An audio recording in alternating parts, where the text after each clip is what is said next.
Put your faith in the light. Hello guys, welcome to another one of my videos. This is Lightblade. And well guys, in this one we're going to do another one of my full commentary runs on a Brackenhide 21 with Tyranical, Sanguine and Volcanic. So mostly I also wanted to do this run because we did on stream on a Brackenhide 21 and we timed it.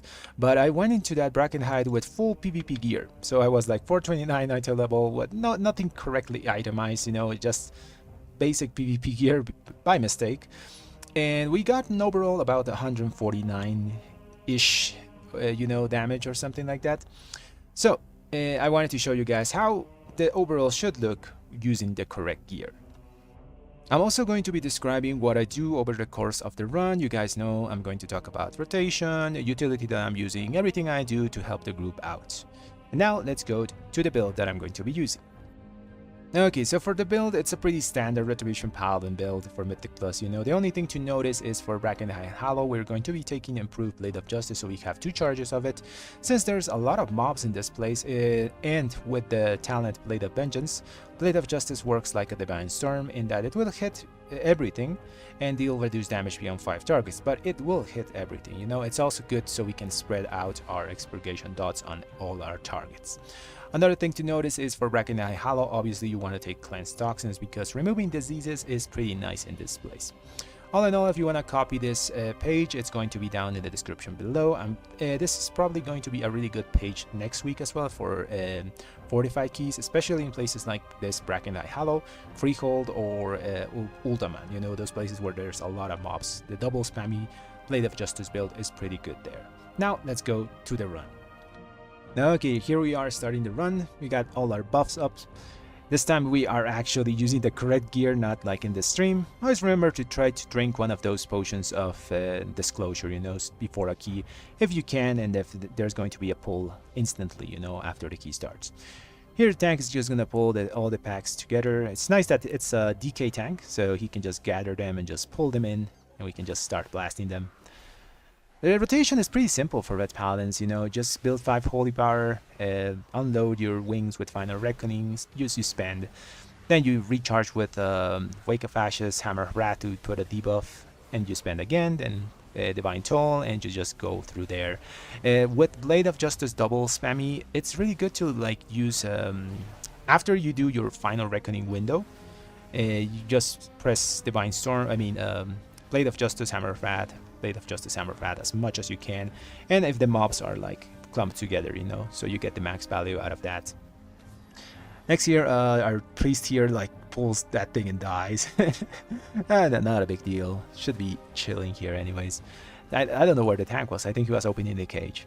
Anyways, we pull this pack. These packs are pretty dangerous and 4 to 5 weeks. This week is just Tyranical, so they kind of just die. There are some of these nulls that will target a person and start hitting them like really hard. You can like stun or disorient them and they just stop attacking, you know. And you can also pop the person that they're hitting, you know, but that's like kind of extreme. It's a 5-minute cooldown ability. It's better just to CC the mob that does that. Here you're gonna see I get slowed because a null targets me with something. I pop myself just to remove it, and you just use cooldowns again. As always, try in your Final Reckoning window, your goal is to fit like 4 Holy Power spenders in that Final Reckoning window. After that, it's to most of the time just, like I said, Hammer of Wrath, Blade of Justice, Hammer of Wrath, Blade of Justice, and fill the slots. Like if you need Holy Power, fill the holes with like Templar Strikes and Templar Slashes. It's pretty simple rotation, like I said, Retribution Paladin rotation.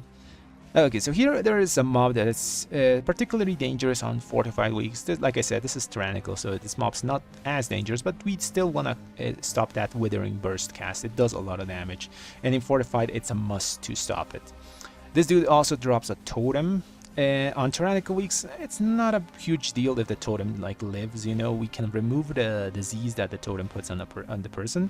It only removes a little amount of haste. They kind of nerfed it. It was a lot of haste that the totem removed from the person, but now it's not that much, so you can just not focus the totem. Maybe in a fortified setting you want to do it. Here I'm taking like a lot of damage from one of those mobs that targets me. Got stunned there, so it stops doing it.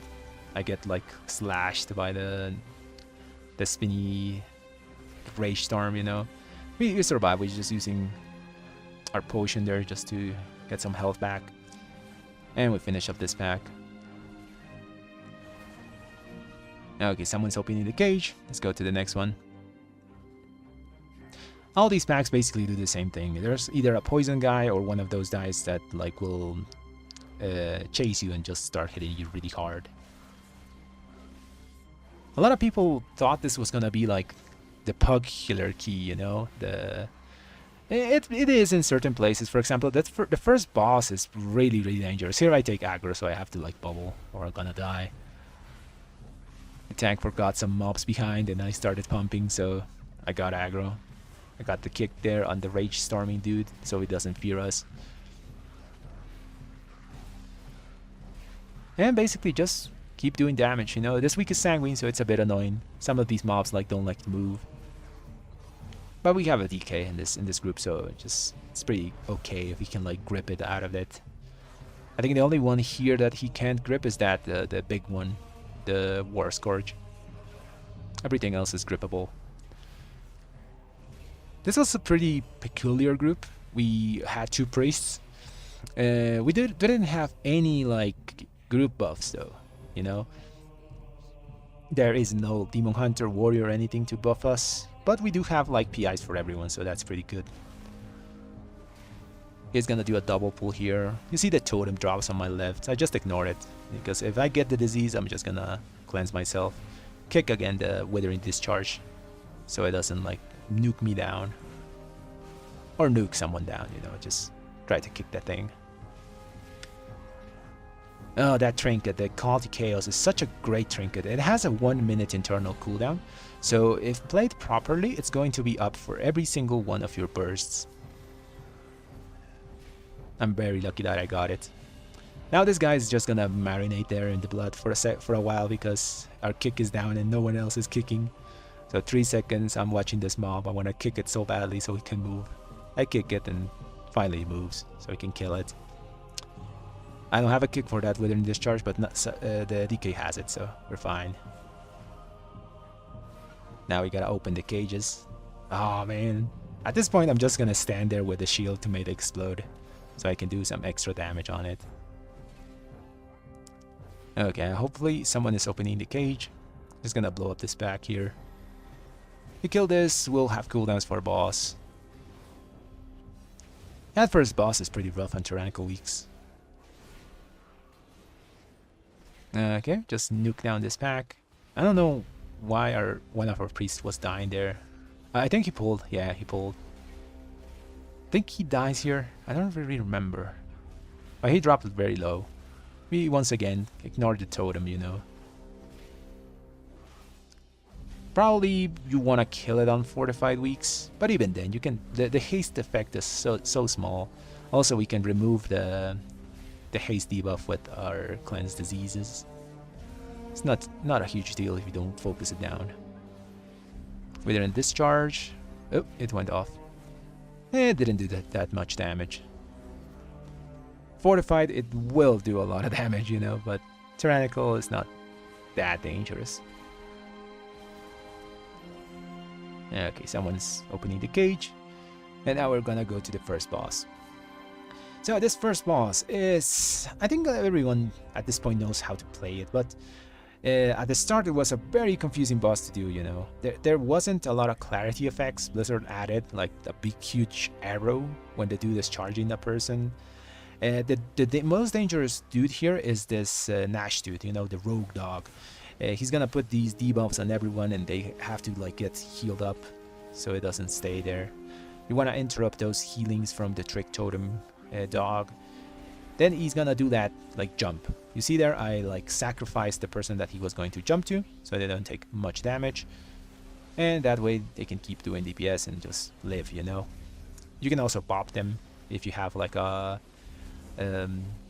target off target, you know. Always look at what the dog is looking, so you can save your friends. And we're just gonna pump damage onto them. Priests are really good on this fight because of multi-dotting.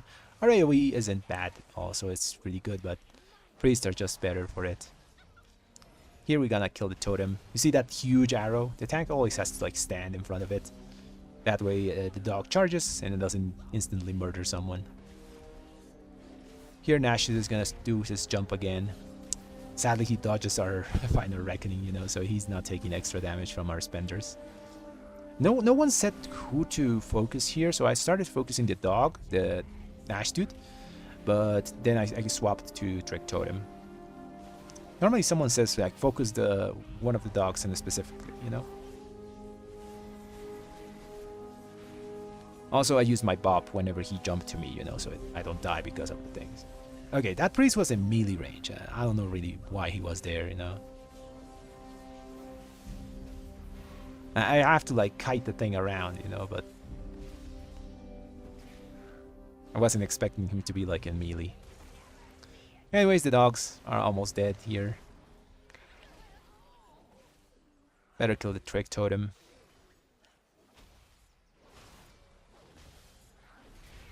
And yeah, just the last dog doesn't do much, just auto attacks the tank and all this and all that. I'm gonna save our cooldowns for the next pack. Next pack is going to be another one of those uncapped AoE packs. This next area is a lot of uncapped AoE damage. The main reason why we take a double Blade of Justice here.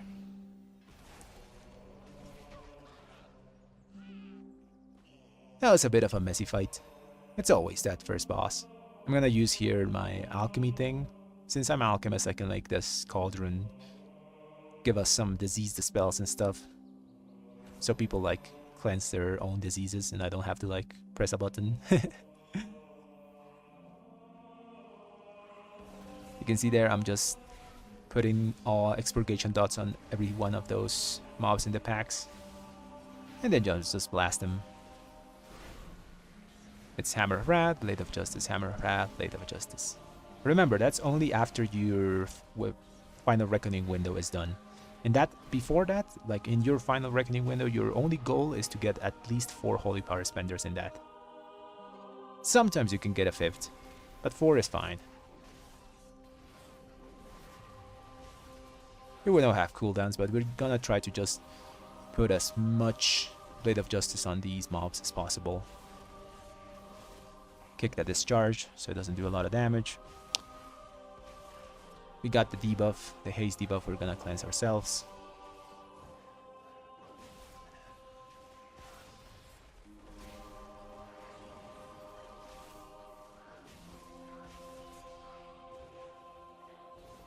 And basically that's pretty much it, just nuke down the packs. They do cast stuff, but doesn't seem to do much damage. Some of the casts went off. There's the totem again.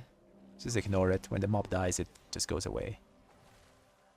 Here, the tank's gonna do another big pull, so we're gonna get ready for that.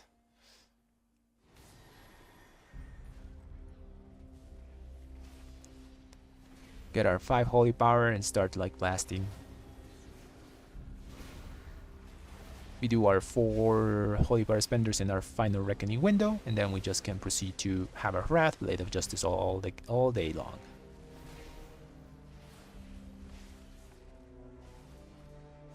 Kick that burst decay or something so it doesn't kill someone. This gets a little messy because of sanguine, you know. There's a lot of mobs that are gonna be healing here. Just gonna chain pull here. That tree, that big tree is kind of dangerous if you don't kick the his breath cast.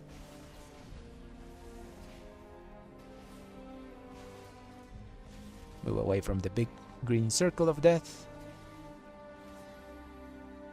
And the tree is gonna summon more of those little lashers. They don't do much damage, you know, they put a small bleed effect on you, but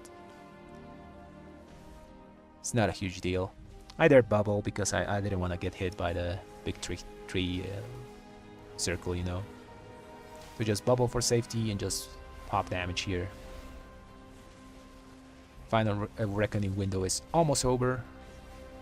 Sadly, we couldn't put 1 extra spender there because we had to like free them and run away. Now we proceed to just Blade of Justice, Hammer of Wrath.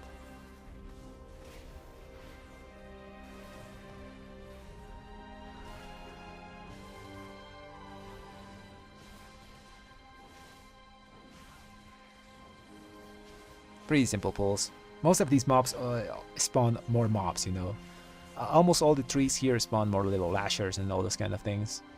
So it's a really big like AoE fiesta here. Just kick that burst cast so it doesn't kill someone. Like you see, I got the little bleed from the lashers, but it's not a big deal. At least not here in Tyranical, you know. Now we pull 2 more trees. We have cooldown, so we're gonna blast this back. Get 5 holy power and start just using our cooldowns. Remember, use your like 4 holy power spenders in your final reckoning window. Sometimes you can get a 5th. Then just proceed to Hammer of Wrath and Blade of Justice with this build.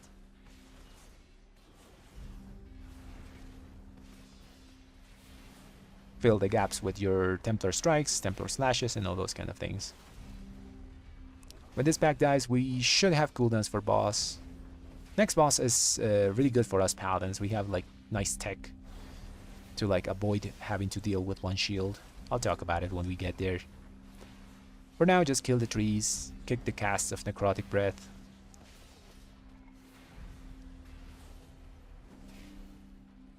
He's gonna heal a little bit there on the puddle. It's not much. Healer kinda needs mana.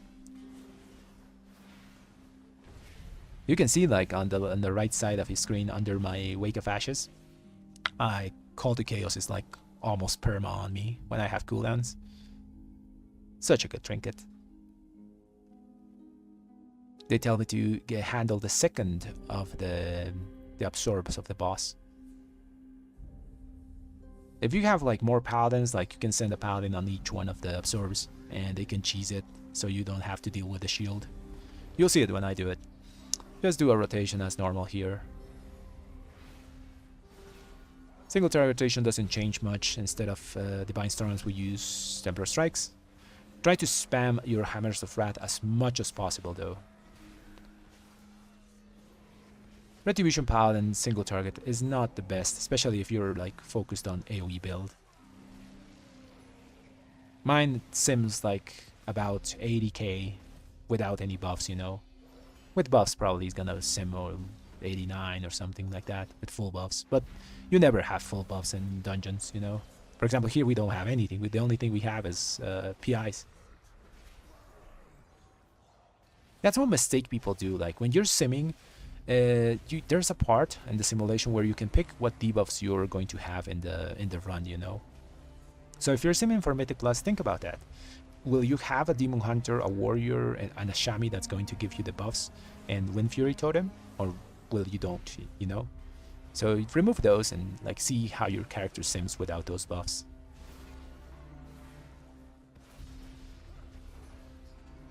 Okay, it's almost my time here. I'm gonna go and get absorbed. And after he absorbs you, you just bubble and you remove the shield. And that's a bunch of extra damage that your group doesn't have to deal with. Gotta kill the slimies here. The cast goes off, we take a lot of damage, but... Well, we don't. We have too much avoidance and damage reduction / red pallies. I think it's gonna go off here. Yeah, you see it. I only took like a third of my health. It's barely nothing. Everyone else took like 60% of their health, but we're just so tanky, we don't care. We're gonna just use our final rotation of cooldowns here to finish off the boss. The next mob is the Stink Breath guy. It's a very annoying mob. We could have used some of the tech we have here. We have priests. You know, we can use Mind Suit to skip it. But I don't think we're gonna use that here. To just finish off the boss. And we are gonna go deal with Stink Breath.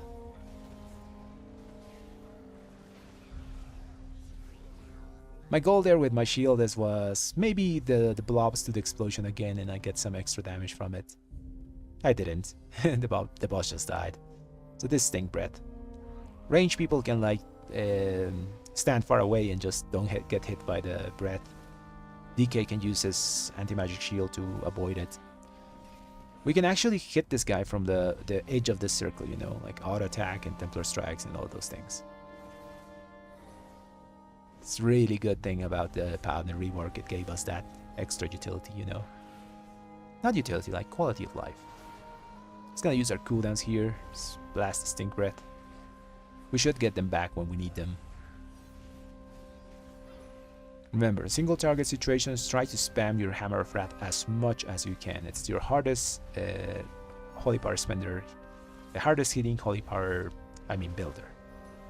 You know, Templar Strike, Hammer of Wrath, Templar Strike, Hammer of Wrath. Fill the gaps with Templar Slashes, Blades of Justice, you know, but priority is always to throw your Hammers of Wrath. We let the tank go first, because sometimes there's like invisible mobs that can like shank you here. Like stabby. Just gonna pull that pack there. The hyenas. This is the dangerous pack on 4 to 5 weeks. Good thing it's just Tyranical. I'm gonna wait for that pat before we move next to the Stalker. Skill the hyenas so they leave a sanguine away from the Stalker. Because the dude doesn't like to move, you know, he's an archer, so archers are annoying to move around. Yeah, the tank's very smart here, he moves the hyenas. Now we can kill the Stalker without sanguine being a problem. Next up is the boss. It's a really simple boss. Just put traps, the dogs, you gotta take them to the traps, they get stunned and you just kill them. We're going to even pull this like bear into the boss. Sadly we don't have cooldowns, we just use them. So a lot of the lust is kind of wasted. So I'm gonna put one here because the dog's coming from 2 directions. One is from the cave and the other one is from the where the priests are like standing. Where the other trap is.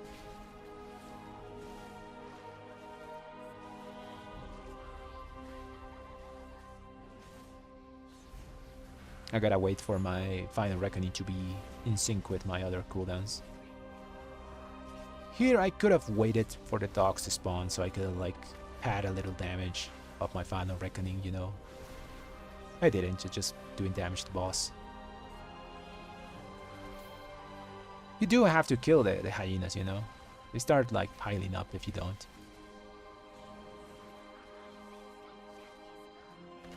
Kick that Master's Call.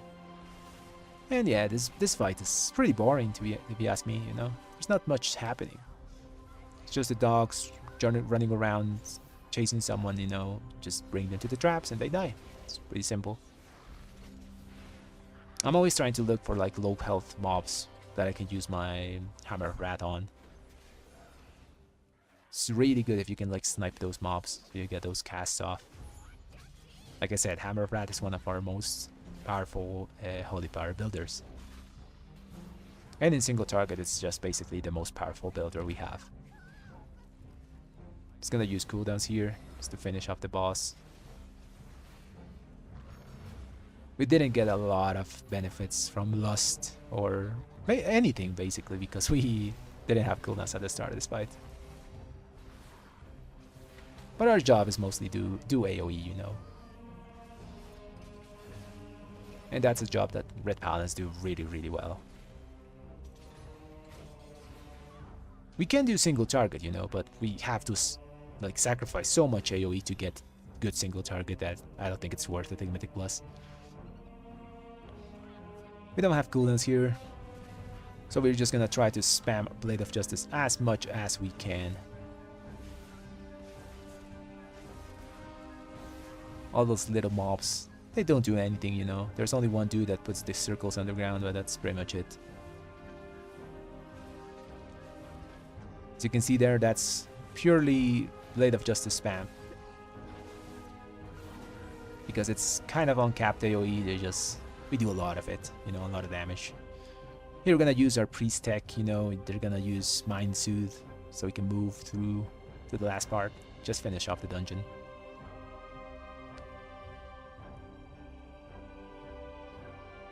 We make the jump, and we go. Brackenhide is such a chill dungeon. Bosses are, like the first boss is a bit dangerous. This last one can also be danger. Our group kinda lacks that like insta-kill totem power here. Priests tend to need to ramp up their damage to kill stuff, so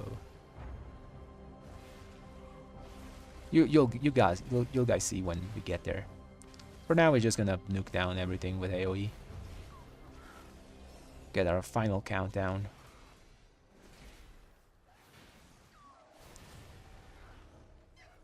These casters put those green circles on someone, and then you have to remove the disease. It's a nasty disease, so try to always remove it.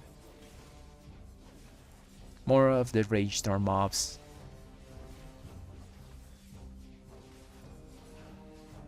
We still have to clear, I think, one of the packs that's closer to the boss, or two. There is one path, you know, that has to always die. I think we already cleared it. I'm gonna pull 2 packs here. You have cooldowns, we're just gonna blast it. So always remember, get your 4 Holy Fire Spenders in your final Reckoning window. If you can, get a 5th.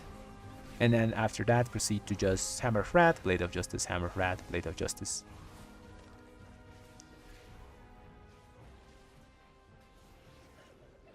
Kick the hideous thing, Scream, so we don't get feared. That dude is marinating in blood. Hopefully he pulls it. Nice, he did. He did. Kill the War Scourge. And we proceed to go to the boss. Oh, never mind, we have to clear 1 more pack. 99%. I think we should have gone boss and then kill like 1 dude here. Anyways, we're not gonna use any cooldowns here. We're gonna save everything we have for boss. Mostly because everything is almost dead, you know. He puts the disease on me, I dispel it, and we can move on. Last boss. This boss was so rough the first weeks, you know. The totems had so much health, it was so hard to kill. Now it's pretty chill.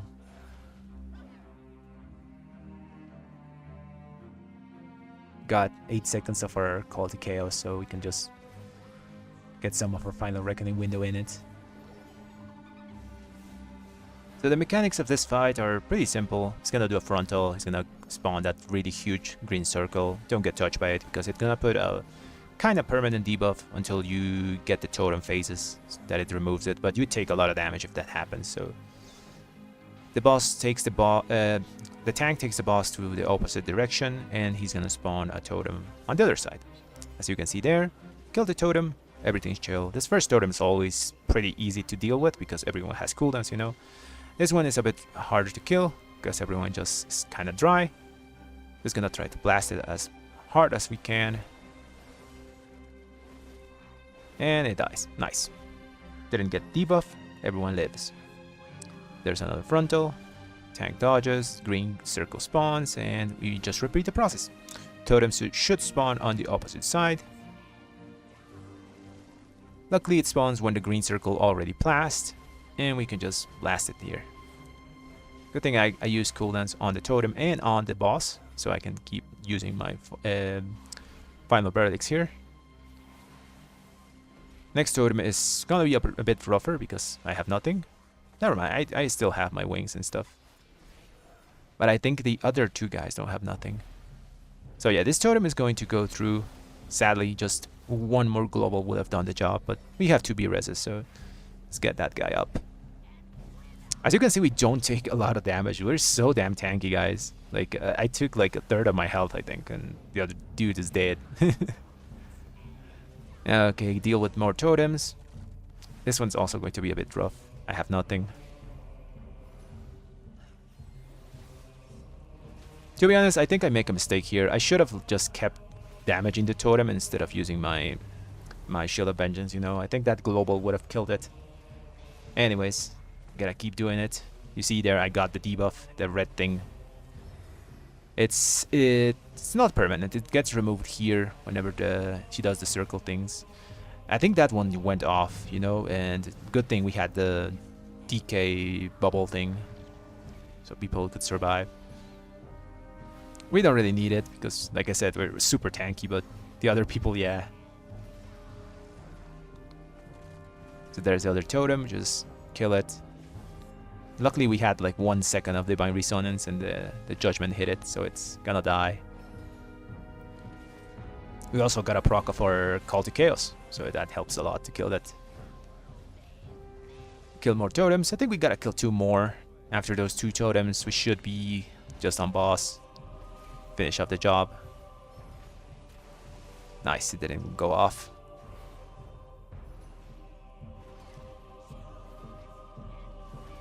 And we just rinse and repeat.